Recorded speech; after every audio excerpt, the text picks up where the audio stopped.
हरे कृष्णा। ओम नमो भगवते वासुदेवाय नमः। नमस्कार, स्वागत है आपका हमारे आज की इस विशेष गीता जयंती कथा में। भागवत गीता सृष्टि का सर्वशक्तिशाली मंत्र है जो स्वयं भगवान श्री कृष्ण के श्री मुख से प्रकट हुई थी।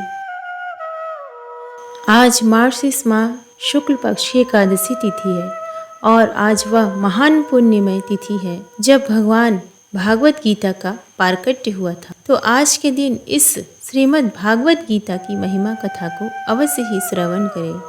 भगवान कहते हैं जो मनुष्य गीता का अनादर करता है वो अवश्य ही असुर प्रवृत्ति का जन्म जन्मांतर तक नरक भोगने योग्य ही होता है, किंतु जो महापवित्र भागवत गीता के एक श्लोक को भी पढ़ता है या सुनता है तो वह निश्चिंत ही कोई देवात्मा ही होगा। यदि आप इस पुण्य प्रदायिनी पाप नाशिनी महात्म का श्रवण कर रहे हैं तो कथा का त्याग कर अपमान कर घोर पाप के भागी ना बने। श्रवण मात्र से ही मन चाहे फल की प्राप्ति होती है। तो आज हम गीता में वर्णित असंख्य दुर्लभ कथाओं में से एक ऐसी ही कथा का रसपान करने जा रहे हैं जो सभी पापों को भस्म करके मनुष्य के पुण्य में वृद्धि करती है तथा श्री हरि परमपिता परमेश्वर के दर्शन मार्ग का प्रशस्त करती है।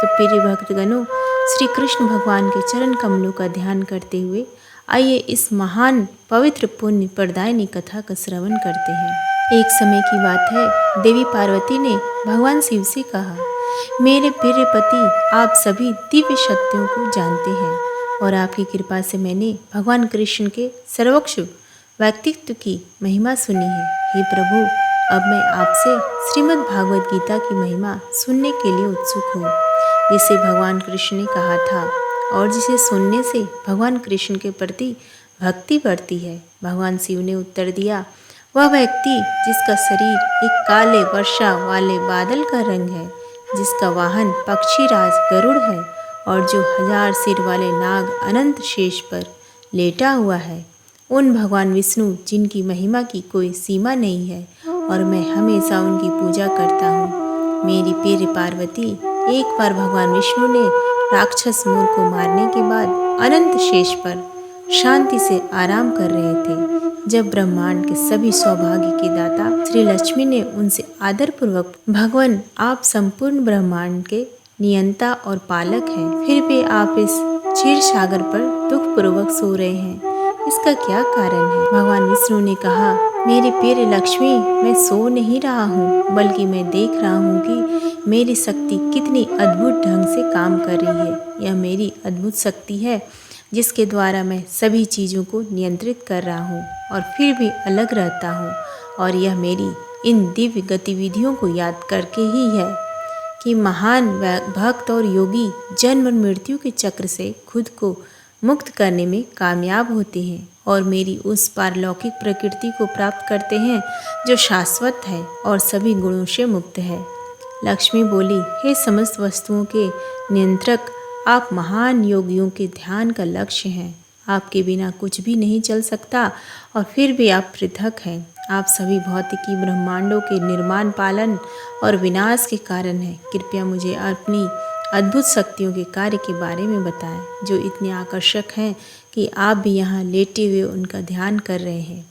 लक्ष्मी ने पूछा, हे प्रभु, यदि आप स्वयं अपनी शक्तियों के कार्यकलापों से चकित हैं तथा उनकी सीमा जानने का प्रयास कर रहे हैं तो यह कैसे संभव है कि श्रीमद् भागवत गीता आपकी उन असीमित शक्तियों का वर्णन कर सके तथा यह बता सके कि उनसे पार कैसे जाया जाए तथा दिव्य प्रकृति को कैसे प्राप्त किया जाए। भगवान विष्णु ने कहा, मैं स्वयं भगवत गीता के रूप में प्रकट हुआ हूँ।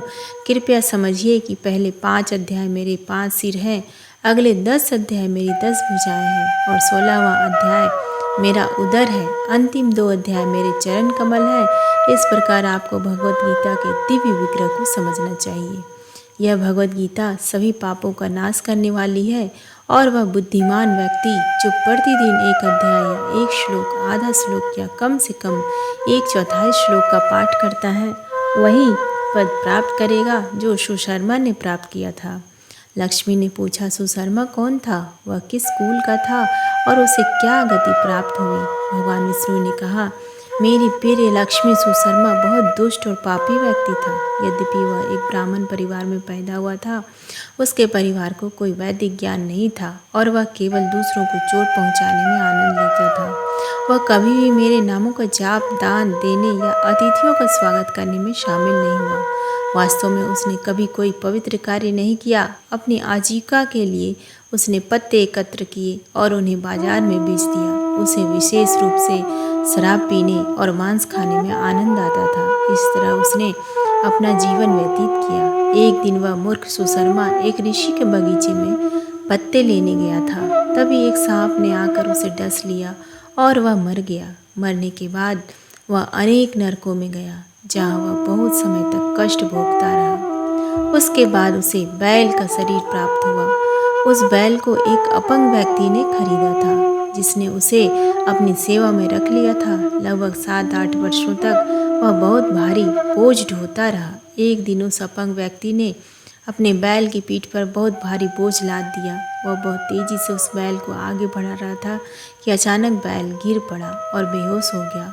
बहुत से लोग वहाँ यह देखने के लिए एकत्र हुए कि क्या यह हो रहा है। उन्हें उस बैल पर दया आ रही थी।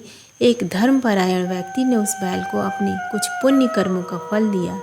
यह देखकर वहाँ खड़े अन्य लोगों को अपने पुण्य कर्मों का स्मरण होने लगा और उन्होंने उस बैल को अपने कुछ पुण्य कर्मों का फल अर्पित किया। उस भीड़ में एक वेश्या भी थी, जो नहीं जानती थी कि उसने कभी कोई पुण्य कर्म किया है या नहीं। लेकिन यह देखकर कि अन्य लोग उस बैल को अपने पुण्य कर्म अर्पित कर रहे हैं, उसने भी अपने कुछ पुण्य कर्मों का फल उस बैल को अर्पित किया। उसके बाद बैल मर गया। उसे मृत्यु के देवता यमराज के निवास स्थान पर ले जाया गया। जब वह उस स्त्री से मिला और उससे अपना परिचय दिया, तो उसने उससे पूछा, तुमने कौन से पुण्य कर्म किए थे जिनके फल से मुझे इस नार की स्थिति से मुक्ति मिली? वैश्या ने उत्तर दिया, मेरे प्रिय महादेव, उस पिंजरे में एक तोता है जो प्रतिदिन कुछ न कुछ कहता है। उस पाठ को सुनकर मेरा हृदय पूर्णतया पवित्र हो गया है। उस पाठ को सुनने का फल मैंने तुम्हें दे दिया था। इसके बाद उन दोनों ने उस तोते से उस पाठ के बारे में पूछा। उस तोते को अपने पिछले जन्म का स्मरण आ गया। वह अपना इतिहास सुनाने लगा। पहले मैं बहुत विद्वान ब्राह्मण था, लेकिन अपने अभिमान के कारण मैं अन्य विद्वानों का अपमान करता था। मैं बहुत ईर्ष्यालु भी था। मरने के बाद मुझे अनेक नरकों में डाला गया और बहुत समय तक कष्ट भोगने के बाद मुझे तोते का शरीर प्राप्त हुआ है। मेरे पिछले पाप कर्मों के कारण मेरे माता पिता की मृत्यु शिशु अवस्था में ही हो गई थी। एक दिन जब मैं बिना किसी सुरक्षा के गर्म रेत पर लेटा हुआ था, तो कुछ ऋषियों ने मुझे देखा और अपने आश्रम में ले जाकर पिंजरे में बंद कर दिया। उसी स्थान पर उन ऋषियों के बच्चे श्रीमद् भागवत गीता के प्रथम अध्याय का पाठ सीख रहे थे। उन्हें उन श्लोकों को दोहराते हुए सुनकर मैं भी उनके साथ उन श्लोकों को दोहराने लगा। थोड़े ही समय बाद एक चोर ने मुझे वहाँ से चुरा लिया और इस धर्मपरायण स्त्री को बेच दिया।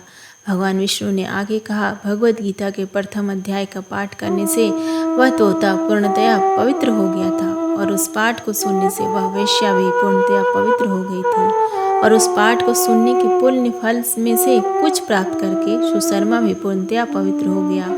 कुछ समय तक भगवत गीता के प्रथम अध्याय की महिमा पर चर्चा करने के बाद सुशर्मा अपने घर लौट आए और तीनों ने अलग अलग श्रीमद् भागवत गीता के प्रथम अध्याय का पाठ किया और शीघ्र ही परम पद वैकुंठ को प्राप्त हुए। जो कोई भी भगवत गीता के प्रथम अध्याय का पाठ करता है, सुनता है या अध्ययन करता है, वह बड़ी आसानी से भवसागर से पार हो जाता है और भगवान कृष्ण के चरण कमलों की सेवा प्राप्त करता है। प्रेम से बोलिए भगवान विष्णु की जय, श्री हरि विष्णु की जय।